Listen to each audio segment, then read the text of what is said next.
Olá, ele é especialista em direito trabalhista e vai conceder informações importantes nesses tempos de Covid-19. Eu converso com o advogado Richard Caco. Tudo bem, Richard? Tudo bem, Raton. Obrigado pelo convite. É um prazer estar aqui no teu programa. Doutor Richard, nós passamos aí por uma reforma trabalhista, né, intensa aí, que causou, do meu ponto de vista, causou muito prejuízo para a classe trabalhadora, né? Deixou muita gente perdida, hoje um problema sério. Falaram que iam gerar empregos e, na verdade, eu não vi geração de emprego nenhuma. Mas agora com essa Covid-19, né, teve duas medidas provisórias, a 927 e a 936. Resume para nós o que elas aconteceu com os trabalhadores e com as empresas em função delas. Olha, Raton, primeiro é importante dizer que essas duas medidas provisórias serviram de alento ao empregador e também como suporte ao empregado, por que não? Porque nesse momento de pandemia com a Covid-19, a instabilidade nas relações do trabalho, elas surgiram. E as duas medidas provisórias seguramente serviram para a manutenção desses contratos de trabalho. No primeiro momento, a 927, eu vou trazer aqui dois pontos importantes para você.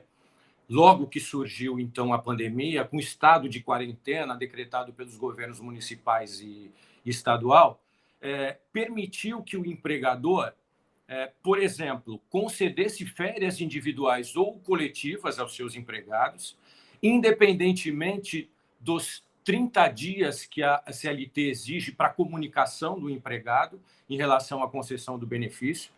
Bastaria, então, ou basta, então, que o empregador comunique ao seu empregado com 48 horas de antecedência a concessão dessas férias, ou então também permitiu o teletrabalho, ou seja, aquele empregado que tinha uma atividade presencial, ele poderia, então, executar atividades no âmbito residencial. São as características mais importantes da 927. E, na verdade, não teria... como é que as empresas podem adotá-las? Ou seja, você falou que tinha que obrigou as pessoas a trabalharem em casa, né? Mas como que elas se resguardam? Como é que elas mostram esse trabalho em casa e garantem que não vai ter problemas depois para comprovar que estão trabalhando, por exemplo? Na verdade, não há exigência de comprovação do trabalho em casa. A partir do momento em que o empregador autorizou com que o empregado deixasse de ter uma atividade presencial e passasse a trabalhar na sua residência, nós não estamos falando aqui de fiscalização desse trabalho. Então, o contrato de trabalho ele permanece com os mesmos benefícios concedidos ao empregado, com a questão diferencial de que ele não mais trabalha no âmbito da empresa e sim na sua própria residência. Mas você não acha que os sindicatos aí deveriam que entrar nessa discussão, né? Para que os sindicatos pudessem participar disso, ou seja, tinha que ter a participação do sindicato para que essa relação de trabalho não fosse mais segura? Na verdade, em relação a 927, não há nenhuma exigência da participação dos sindicatos. Porque, assim, se você analisar friamente, nós não estamos falando em perda de direitos trabalhistas por parte dos empregados. O fato desses empregados passarem a trabalhar na sua residência não vai retirar deles nenhum direito trabalhista. Então, a partir desse momento, a gente não tem a exigência da participação ou anuência dos sindicatos de classe. Podem ser concedidas férias sem pagamento de adicional, não? Veja bem, não é que as férias possam ser concedidas sem o pagamento do adicional. O que a medida provisória trouxe, na verdade, foi um fôlego ao empregador. Então, além de permitir que essas férias fossem concedidas bastando a comunicação com 48 horas de antecedência, ela prorrogou o prazo de pagamento dessas férias. Tradicionalmente, a CLT impõe que as férias sejam pagas com até 2 dias de antecedência antes do início do gozo das mesmas. A medida provisória ela permitiu o pagamento das férias até o 5º dia útil do mês subsequente. E o terço constitucional, o acréscimo do terço constitucional, ele pode ser pago juntamente com a parcela do 13º salário, ou seja, no mês de dezembro. São os casos que a empresa pode, por exemplo, reduzir o salário do empregado? Perfeito. Então, aí a gente já entra na medida provisória, na 936. Essa, sim, ela trouxe, vamos dizer assim, um fôlego para as relações de trabalho. Eu posso te assegurar que a medida provisória ela inibiu que demissões em massas fossem praticadas em nosso país. O estado de quarentena, como eu te disse, ele impôs o fechamento de vários estabelecimentos comerciais. E o que fazer com a relação de emprego? O que fazer por parte do empregador em relação ao empregado? Então, a 936 ela criou um benefício emergencial, da mesma forma que ela permitiu a redução salarial e, concomitantemente, a redução de jornada de trabalho. E, além disso, ela permitiu também a suspensão do contrato de trabalho. Então, se você me permitir, eu já vou dizer para você em que condições é possível a redução salarial. O governo fixou 3 percentuais, redução de 25%, 50% e 70% da jornada de trabalho. E, proporcionalmente, também a redução dos salários. Para isso, é necessário um acordo individual assinado entre empregador e empregado. É possível também um acordo coletivo. Aí entra, então, aquela tua pergunta em relação aos sindicatos de classe. Perfeito? Mas, por decisão do Supremo Tribunal Federal, não há exigência de participação dos sindicatos nessa redução. Esse acordo entre patrão e empregado, o patrão leva uma vantagem muito grande nessa relação, né? Você não tem qual o teu poder de negociação sendo você submetido a um emprego que ele te oferece.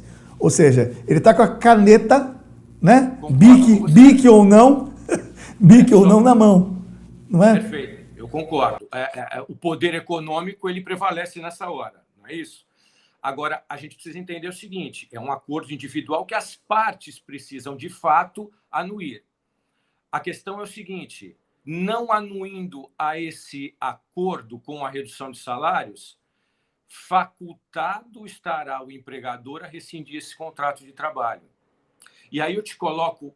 Não, sim, eu entendo a tua posição em relação à defesa do empregado. Eu acho que também nós temos que avaliar essa condição. Só que, ao mesmo tempo em que a medida provisória ela permitiu a redução de salário, ela deu uma contrapartida. Ou seja, o governo federal ele entra com um benefício emergencial que corresponde exatamente ao mesmo percentual de redução de salários que vai incidir sobre o valor do seguro-desemprego caso o empregado fosse dispensado sem justa causa. Então, o que eu quero te dizer com isso é que, imaginando que a redução tenha sido de 50%, o salário pago pelo empregador passa a ser de 50% daquele valor que o empregado recebia. 50% foi o adicional utilizado, esse será o adicional utilizado pelo governo federal, incidente sobre o seguro-desemprego, o teto hoje do seguro-desemprego é R$ 1.800. O benefício emergencial será em valor equivalente a 50% de R$ 1.800, que será pago ao empregado. Então, dependendo da categoria profissional, dependendo do salário que o empregado receba, ele não terá perda financeira nenhuma. Em contrapartida, terá redução da jornada de trabalho. Mas o governo está cumprindo isso de forma efetiva? Porque sim, nem R$600 está conseguindo, nem a segunda parcela dos R$600 saiu. Isso está acontecendo na prática? Ou só... Sim, na prática. Está acontecendo. Nós temos clientes que chegaram a reduzir salários em até 70%. Até 70%. E, curiosamente, 14 de maio é a data prevista para pagamento desse benefício para clientes que nós tivemos, porque a informação disponibilizada pelo Ministério da Economia com relação à data de pagamento. E esses pagamentos foram realizados integralmente. É só uma... Nós estamos quase no fim, tu vê que o nosso tempo é muito curto aqui. Sim, né? Sim. Eu imaginaria que esse assunto ia causar mais... A matéria longa. O Ministério Público classifica o Covid-19 como uma doença ocupacional. Sim. Mas isso vale para quem trabalha em hospitais, por exemplo? Veja só, na verdade não é o Ministério Público, é a medida provisória. Perfeito? A medida provisória estabeleceu como regra que a Covid não seria considerada como doença profissional. Só que nós tivemos recente decisão agora do Supremo Federal e não poderia ser diferente, porque aqueles profissionais envolvidos diretamente no trato com a doença, com a pandemia, se efetivamente tiverem sido infectados pela Covid-19, não há dúvida de que será considerado, sim, uma doença do trabalho, uma doença ocupacional, com todos os benefícios previstos em leis para esse profissional. Jaco, vou te pedir para tu responder bem rapidamente agora, que eu quero fazer todas as perguntas aqui que eu achei interessantes, né? Ótimo. Vamos lá? Empregados domésticos são abrangidos pela essa medida provisória? Empregados... Está me ouvindo? Estou te ouvindo. Empregados domésticos. Eles são... Sim. Também abrange? Sim, a medida provisória atinge também empregados domésticos. Eles podem tanto ter redução de salário quanto a suspensão do contrato de trabalho. Mesmo quem não tem um ano completo de empresa, pode ter férias? Sim. As férias individuais ou coletivas, elas independem do período de contrato de trabalho. Os vencimentos reduzidos devem ser normalizados assim que acabar a pandemia. Como é que fica esse retorno, né? Tá. Uma pergunta que normalmente me fazem é se esse corte do salário ele vai ser futuramente ele vai ser reposto. Não há reposição. Na medida em que nós tivemos uma redução, essa redução, e aí é importante dizer, ela, segundo a medida provisória, vale só por 90 dias. Então, ao final desse período, é retomado, então, a jornada normal de trabalho, o salário volta ao status quo, ao mesmo valor pago antes, mas essa diferença durante esses 90 dias, ela não é reposta ao empregado. Perfeito. Finalizando, qual a sua conselho que você dá para empregado e empregador passarem por essa fase de forma que tenha menos prejuízos?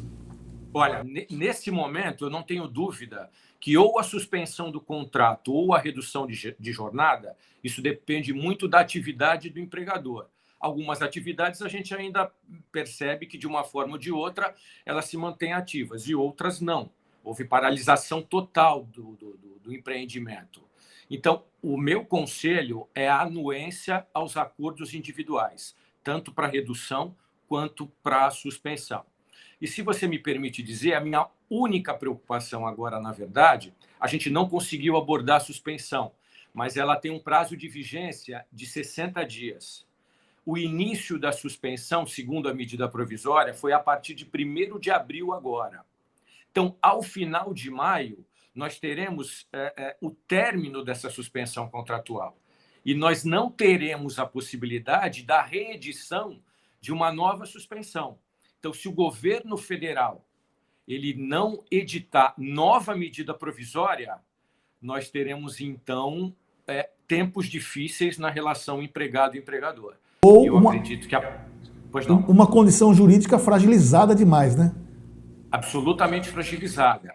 Algumas centrais sindicais estão pedindo que se torne, então, definitiva essa medida provisória, que ela seja transformada em lei, para que a qualquer momento, numa eventual quarentena ou extensão da quarentena, essa medida provisória possa ser novamente aplicada, ou com a manutenção da redução, ou então com uma nova suspensão do contrato de trabalho.